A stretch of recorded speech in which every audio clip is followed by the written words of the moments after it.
करून घेतलेला आहे। आणि यामध्ये आपण कुठली डाळ न वापरता हिरवे मूग कुकरमध्ये कुकरच्या 2 शिट्ट्या करून शिजवून घेतलेले आहेत। आता आपण भाजीला फोडणी करून घेऊयात। आता जिरे तडतडायला लागलेत,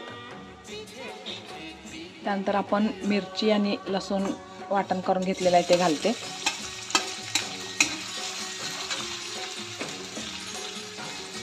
त्यानंतर शेपू घालते।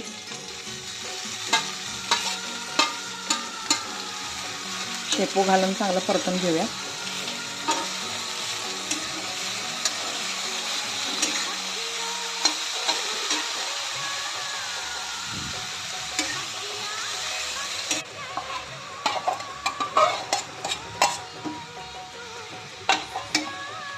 मूग घालून चांगलं मिक्स करून त्याच्यावर झाकण ठेवून वाफेवर शिजवून घेऊया ही भाजी।